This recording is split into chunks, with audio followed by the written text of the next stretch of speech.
Hola amigos, amigas, bienvenidos al Vermú de Nanociencia. Hoy os voy a hablar de nano y energía. Son dos áreas que van muy bien de la mano. Y no lo digo yo solo, lo ha dicho mucha gente, entre otros el Premio Nobel de Química de 1996, Richard Smalley. Este hombre ya en el 2003 veía que el futuro pasaba por la resolución de una serie de problemas, el número uno de los cuales era el problema de la energía. Ha cambiado mucho el mundo desde el 2003 a ahora. Lo que entonces era el futuro, la nanotecnología, se está convirtiendo en el presente y nos rodea por todas partes. Todos los productos son nano, parece que es que lo nano esté de moda. ¿Es nano una moda? A lo mejor esperáis que os diga, no es una moda, es algo serio, pero os voy a decir que sí, claro que es una moda, no se puede negar lo evidente. ¿Cómo si no puede acabar saliendo en el jueves la nanoescala? La nano es una moda, sí, pero eso no quiere decir que no sea absolutamente importante. El potencial tremendo de la nanotecnología, intento expresarlo en esta gráfica de aquí, que es básicamente cómo ha evolucionado el objeto más pequeño que los humanos somos capaces de fabricar. Nos hemos tirado milenios en el mundo macroscópico, haciendo como mucho una agujita. El siglo XX fue el siglo de la microelectrónica, pero el siglo XXI está siendo ya el siglo de la nanotecnología. Eso que se ve redondo abajo de la gráfica es un quantum corral, es básicamente átomos manipulados de uno en uno, puestos ahí, y aunque no sirve para nada, es una manera de demostrar las capacidades que acabarán sirviendo para muchas cosas. La cuestión de la energía es compleja. A mí me gusta hacer un planteamiento global, ver esa visión alienígena, imaginarme que llega un alien del espacio y ve la Tierra. ¿Verdad que pensaríamos que al ver esas hogueras tecnológicas, el alienígena pensará, aquí vive una especie inteligente? Bueno, yo no sé si somos muy inteligentes porque nuestra evolución cultural y tecnológica ha sido a menudo desastrosa. Pero lo que sí que somos es una especie única. Somos la única especie en el planeta Tierra que es capaz de usar energía no solo para mantener vivo al miembro de una especie, no solo energía biológica, sino que es capaz de gastar energía para mantener viva la sociedad. Energía exosomática, energía social, que sirve para fabricar cosas, para iluminar nuestras casas. Está en todas partes. ¿Y cuánta gastamos? Bueno, una barbaridad. No os hacéis imaginar. Bueno, es muy difícil imaginar esos 15 teravatios que dice ahí. 15 teravatios de potencia es la potencia que necesita la humanidad para funcionar. No parece mucho, 15 teravatios. Pero es tremendo. El 80% de esa potencia, por cierto, procede de los combustibles fósiles. Y hay algo que no estamos haciendo bien. Como veis, ha crecido tremendamente.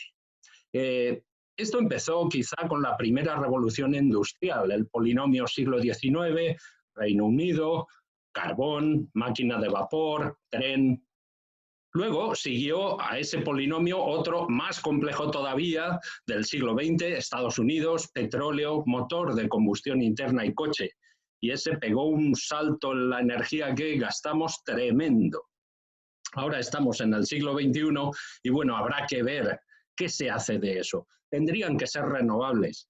Debería ser Europa, pero quizá va a ser China. El nivel de gasto es difícil de comprender.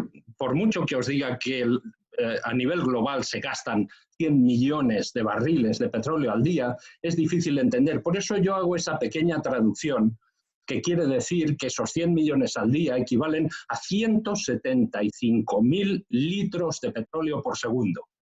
Efectivamente, cada segundo que pasa, la humanidad gasta, mayormente quema, 175.000 litros de petróleo. Tremendo. ¿Y por qué hacemos eso? Bueno, hay muchas razones, pero una clarísima es el precio. Nos ha salido muy barato. ¿Qué pasa? Nos ha salido demasiado barato el petróleo. Aquí tenemos el precio del petróleo a lo largo de un siglo. Básicamente ha sido energía barata. ¿Por qué usar una alternativa más limpia si podemos quemar? Es una energía barata pero sucia. Y eso que dice ahí de costes no internalizados es clave para entender por qué hemos estado quemando petróleo como bobos.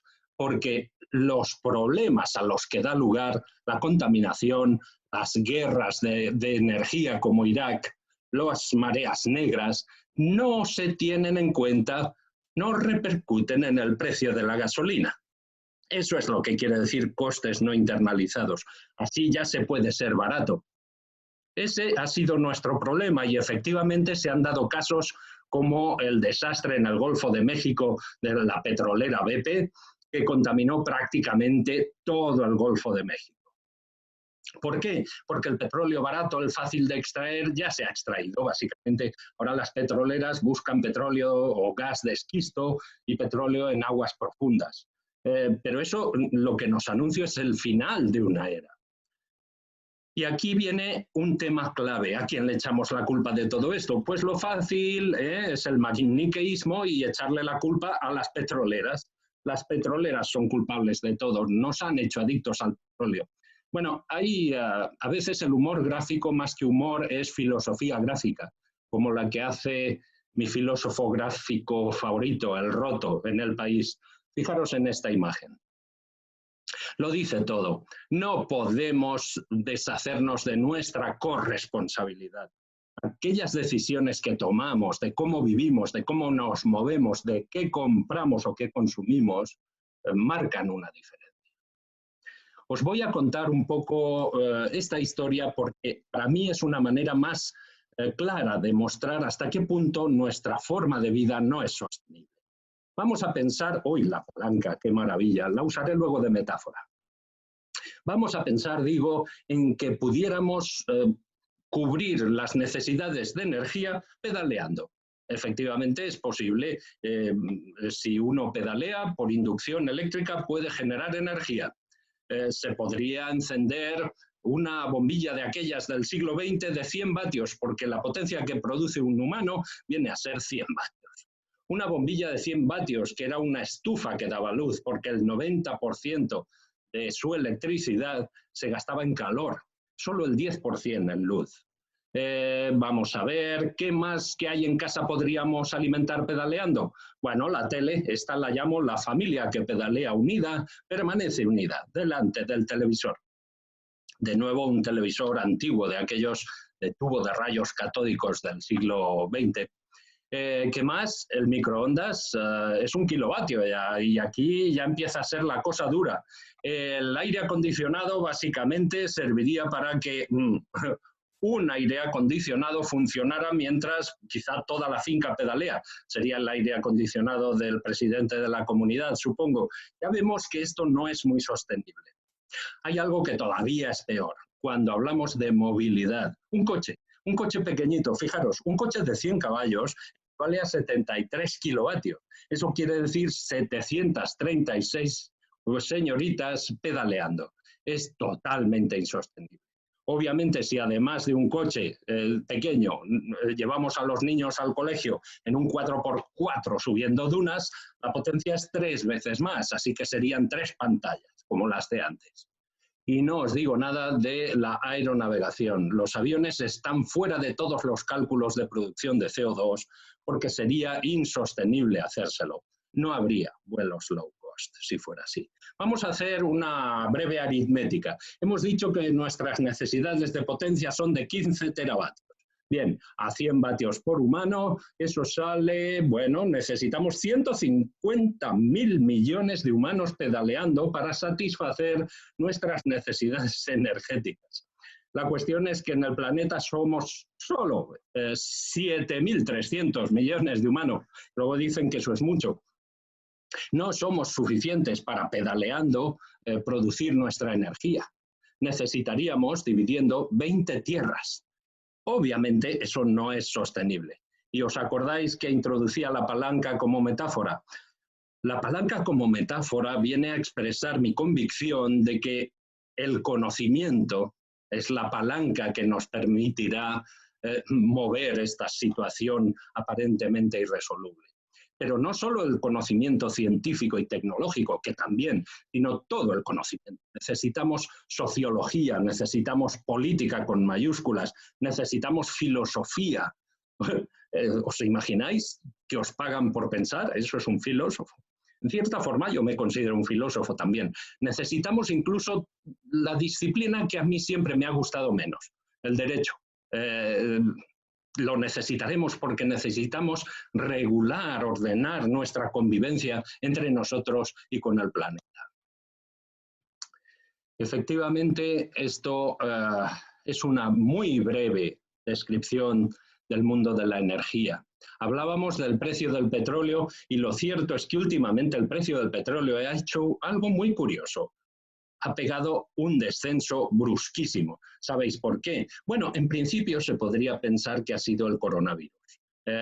Como la demanda de energía ha bajado tanto, pues el petróleo baja de precio.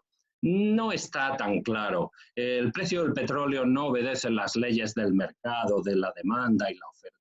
De hecho, ya veis que antes de que se declarara la pandemia, en febrero, ya estaba empezando a bajar porque había expectativas de malos tiempos para los negocios. Pero, desde luego, la falta de demanda, junto con una guerra comercial entre Arabia Saudí y Rusia por el precio del petróleo, ha hecho que se desplome el precio. China es donde empezó lo del coronavirus. A mí me gustaría hacer una cierta digresión filosófica acerca de China en esta conferencia. Y es que, bueno, sabéis que hay una leyenda urbana que dice que desde el espacio se puede ver la gran muralla china. No es cierto. Lo que sí se puede ver desde el espacio es la contaminación, China o de cualquier país. En China ha habido un cambio tremendo, lo habréis visto en las noticias, después del confinamiento y de la parada económica derivada del coronavirus, en Wuhan, que se ha extendido a toda China y a todo el mundo. Los niveles de contaminación que se muestran en esta gráfica son de dióxido de nitrógeno, es un gas muy tóxico. Bueno, como veis, efectivamente, estaba bastante contaminada la zona de Pekín y está mucho menos contaminada ahora. Pasa lo mismo en Europa, Lombardía o la zona alrededor de Madrid, daba pena verlo. Y en toda Europa los niveles de dióxido de nitrógeno son inferiores. Esto de dejar de quemar combustibles fósiles ya nos lo decían los expertos hace bastante tiempo. Si os fijáis, la gente del mundo académico, los investigadores, llevan diciendo que hay que dejar el petróleo desde hace décadas. Llevamos diciéndolo. El National Geographic, la revista Nature, no solo acerca del petróleo, sino acerca de el valor que tiene el medio ambiente. En este artículo de 2009 de Nature se pone precio a los servicios que la naturaleza nos brinda, supuestamente de forma gratuita. Lo que es nuevo es que por primera vez el mundo financiero también está hablando de que hay que cambiar de modelo. Bienvenido sea, les ha costado un poquito, pero el Financial Times también habla de que tenemos que deshacernos del hábito de quemar combustibles fósiles. Bueno, no está mal. ¿Qué hacemos? ¿Qué hacemos para ello? Bueno, ya lo he dicho, ciencia y tecnología y muchas otras disciplinas, conocimiento en general. Pero ciencia y tecnología, ¿qué podemos hacer desde un punto de vista estructural? Bueno, cada maestrillo tiene su librillo, pero a mí me gusta sentar tres pilares. Uno sería combustibles, o mejor dicho, vectores más limpios. El otro, fuentes primarias renovables de energía. Y last but not least, ahorro y eficiencia energéticos, que no solo es apagar la luz, aunque ya sabemos que es importante gastar lo menos posible. El kilovatio hora más sostenible es aquel que no se consume. Eso lo ha dicho mucha gente. Vamos a empezar por combustibles más limpios, o como digo, vectores. Y lo cierto es que nuestra especie favorita está a punto de dar un salto parecido al que dio en Mesopotamia cuando pasó de ser recolectores y a agricultores. Básicamente aquello pasó con la alimentación, ahora nos va a pasar con la energía. Estamos acostumbrados a ir donde esté el petróleo o el carbón, pinchar, extraerlo y quemarlo. Eso se va a acabar. Vamos a tener que crear nuestra propia energía, probablemente a partir del sol, luego lo veremos, pero crear vectores que permitan sustituir, por ejemplo, a la gasolina. ¿Cómo? Con vectores bio, vectores eléctricos o vectores químicos de cualquier tipo. Y los vectores biológicos, como los biodiesels o el bioetanol, están inventados hace tiempo. En Brasil, esa foto que veis ahí es de Brasil, hace muchos años que tienen motores flex que pueden cargar bioetanol o gasolina. El vector eléctrico son las baterías recargables para vehículos eléctricos, supercondensadores, y el vector químico, pues podría ser cualquier combustible desde hidrógeno a metano, pero lo bonito sería que esos combustibles los pudiéramos fabricar con la luz del sol. Si pudiéramos reducir el dióxido de carbono con la luz del sol y un fotocatalizador, quizá un nanofotocatalizador, luego veremos, eso sería como emular a la naturaleza haciendo una especie de fotosíntesis artificial. Esa es una de las revoluciones pendientes que tenemos los científicos y, bueno, nos tendremos que ir dando prisa porque el problema empieza a ser muy urgente. En cuanto a fuentes renovables, bueno, hay poca duda. Fijaros, esta es una de muchas gráficas que se pueden encontrar en Internet. Pero esta está hecha por un instituto fiable alemán y a mí me gusta usarla porque es muy, muy ilustrativa. A la izquierda tenemos unas esferas oscuras, gris oscuro, gris perla y gris neutro, que representan respectivamente las existencias totales extraíbles de carbón, de gas natural y de petróleo en el mundo. Petróleo es 60, gas natural 155, eso es todo lo que hay. A la derecha tenemos un punto naranja que dice 1, que representa el tamaño gráfico del consumo global de energía de toda la humanidad en un año. Pues bien, en un año el Sol nos regala gratis el equivalente a ese disco amarillo gigantesco que tenemos ahí. Como veis, es órdenes de magnitud mayor que nuestras necesidades. Tenemos que empezar a ser inteligentes y usar la energía del sol.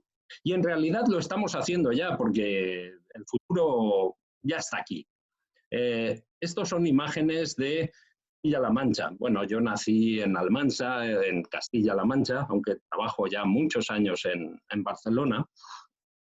Y he querido hacer un pequeño homenaje a mi tierra, donde se tomó muy en serio el reto de crear nuevas formas de energía, como la eólica o la fotovoltaica. Ahora, además de oliva y vid, tenemos cosecha fotovoltaica. No solo en Castilla-La Mancha, en Andalucía ya está bien de prejuicios, no van solo de la siesta a la fiesta y también desarrollan nuevas tecnologías punteras, como la energía termosolar. Eso que veis ahí es la primera planta comercial del mundo termosolar de torre. No son fotovoltaicas, son espejitos que concentran el poder del sol en un fluido y calientan un fluido que vaporiza agua y genera electricidad.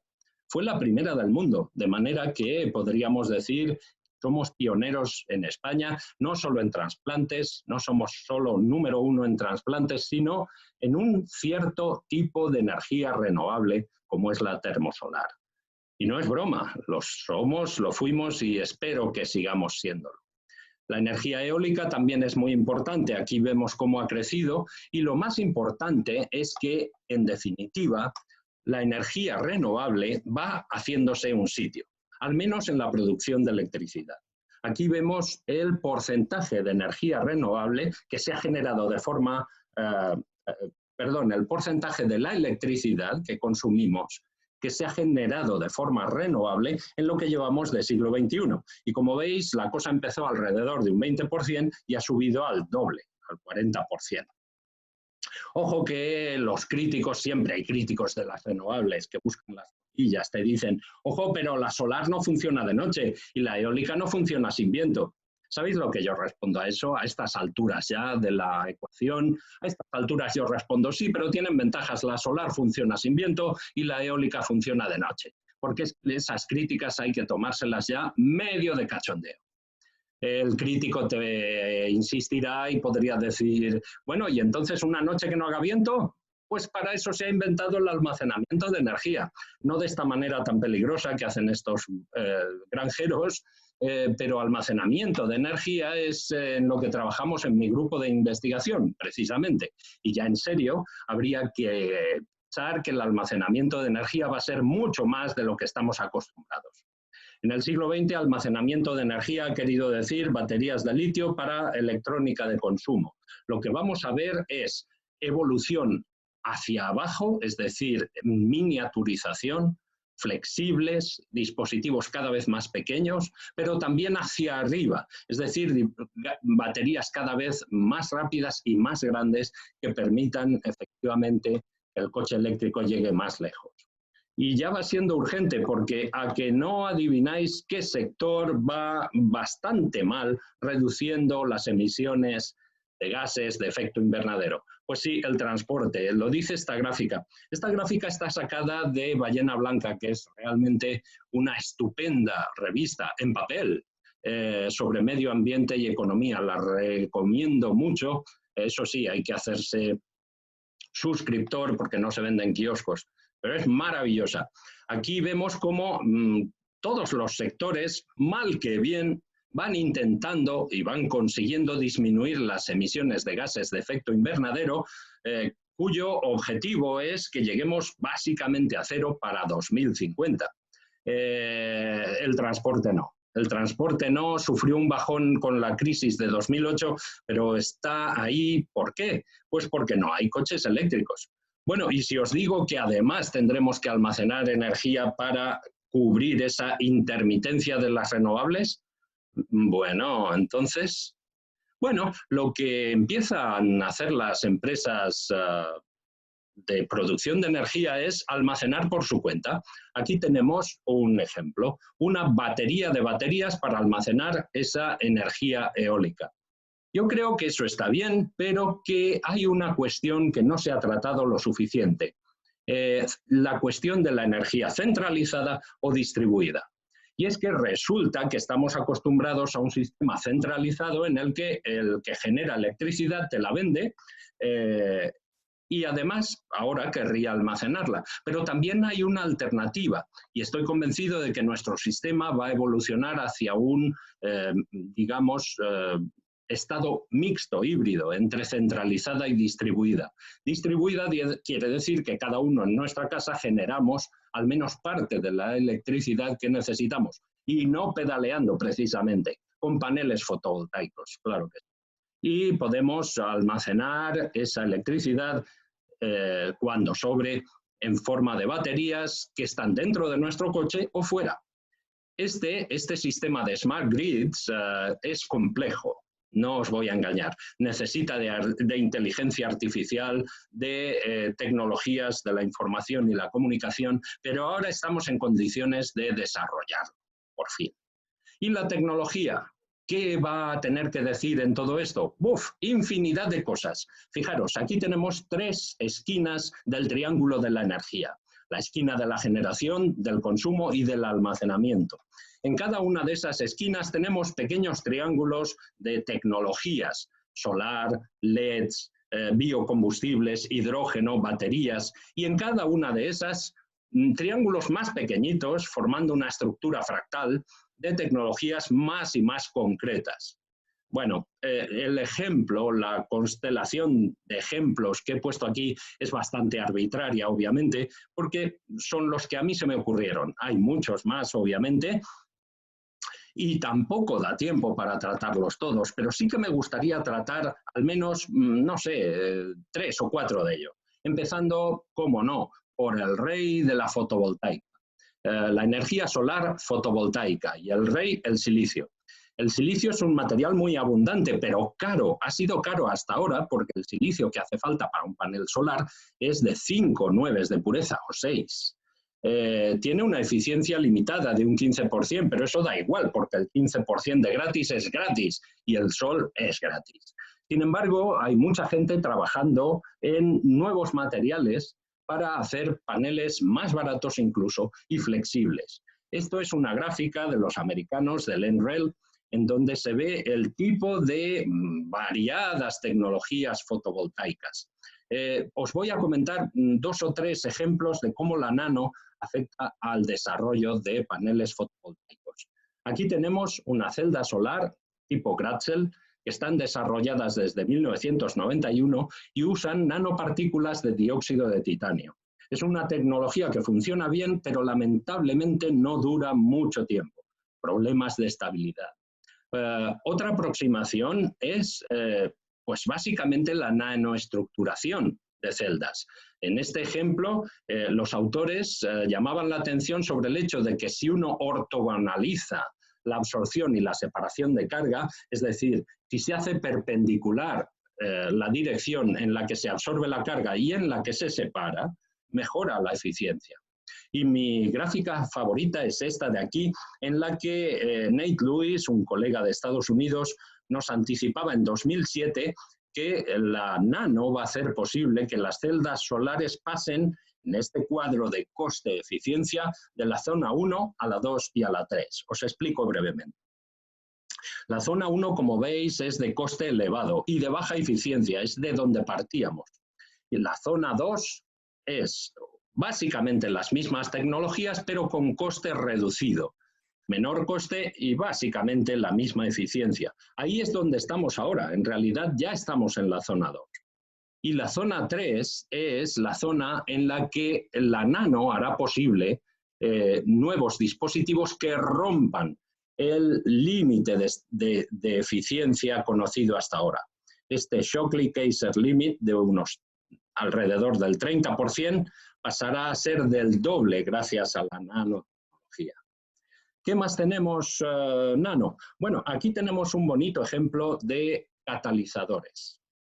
Catalizadores para la reducción de dióxido de carbono. Vamos a ver. Aquí voy a hacer una pequeña digresión de arte y ciencia. Me encantó visitar el Museo Chillida y entendí cómo Chillida usaba la materia y su ausencia. La materia y su ausencia en ciencia y en arte. Aquí tenemos el hueco, el espacio vacío que tiene forma.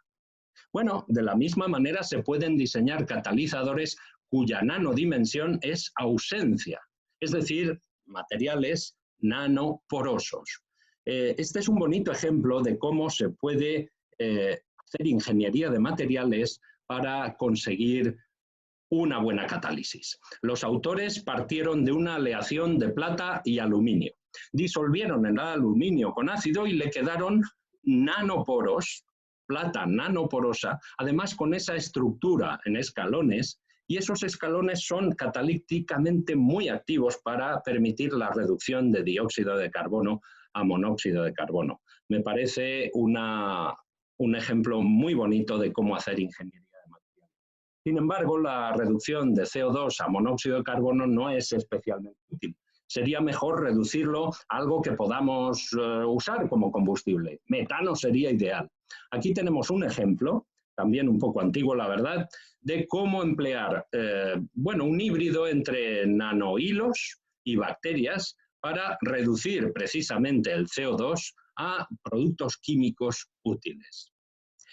Vamos a pasar ahora, dentro de este breve repaso de ejemplos de lo nano, a baterías y supercondensadores. Como en el rincón del almacenamiento de energía, también la nano tiene mucho que decir.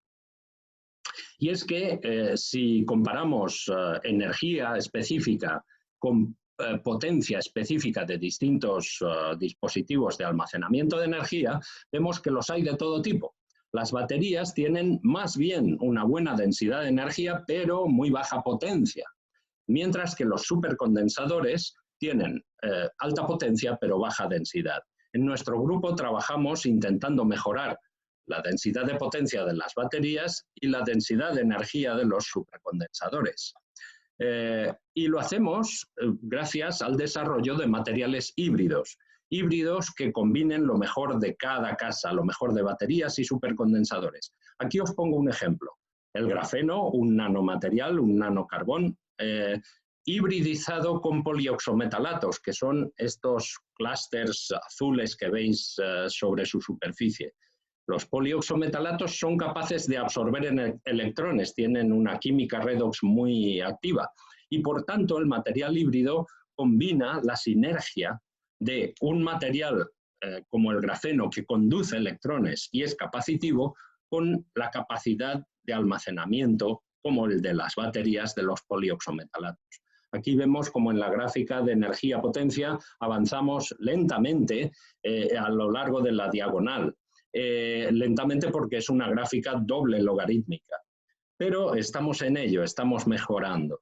Finalmente, un ejemplo acerca de el consumo y el ahorro y la eficiencia energéticas, más bien la eficiencia, los LEDs, Light Emitting Diodes, diodos emisores de luz. Es lo mejor que tenemos ahora para iluminar nuestras casas. Atrás quedaron la vela, los candiles, quedó la lámpara de Edison, que ya os he dicho que era una estufita que daba luz, y quedaron incluso los tubos fluorescentes, que no son lo mejor del mundo. De momento los LEDs es lo mejor que tenemos y los necesitamos blancos, brillantes, baratos y otra vez, benignos con el medio ambiente.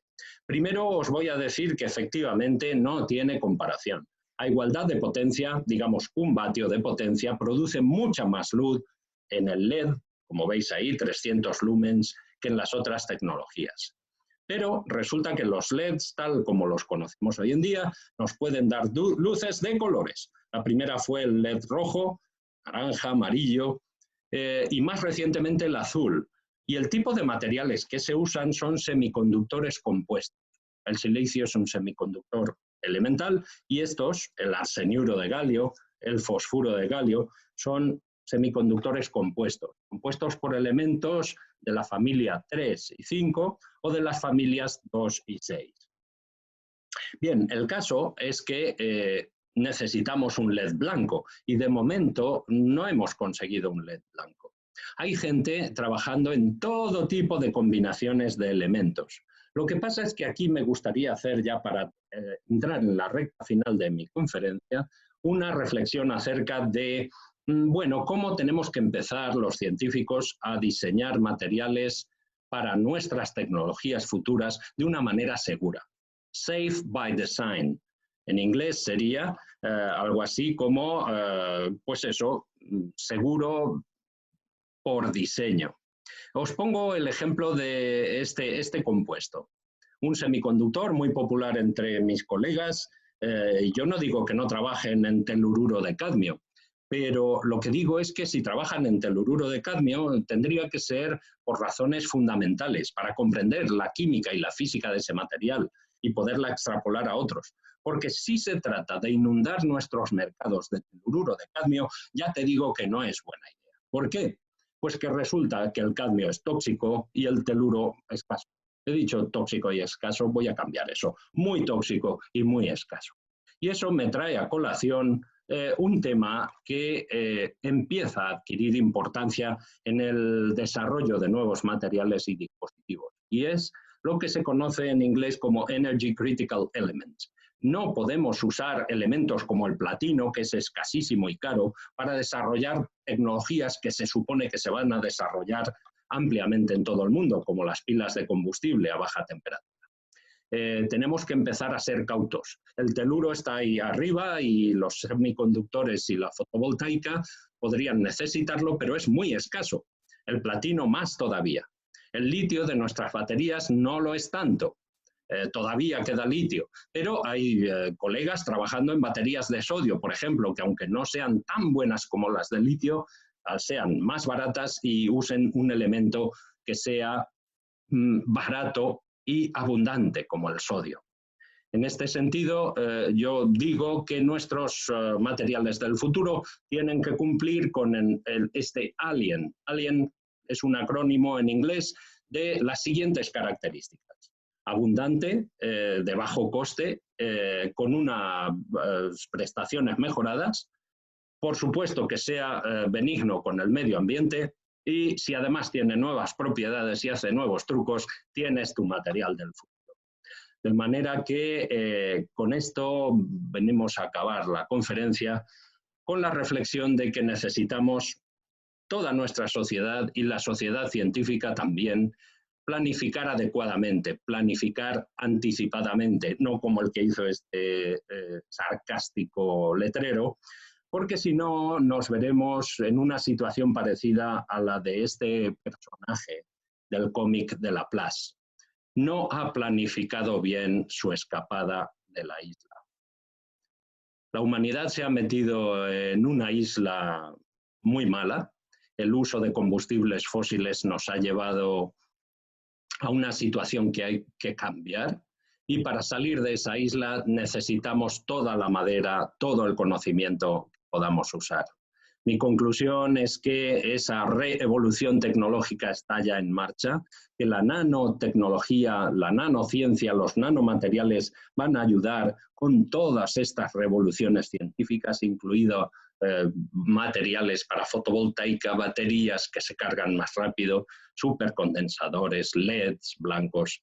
Sin embargo, tenemos que recordar que la ciencia, aunque es necesaria, no es suficiente. Necesitamos también una rápida y ya urgente reevolución social en la que el conocimiento reine. Así que muchas gracias, visitad mi página web y si tenéis preguntas ya sabéis, por ahí ando en internet. Gracias.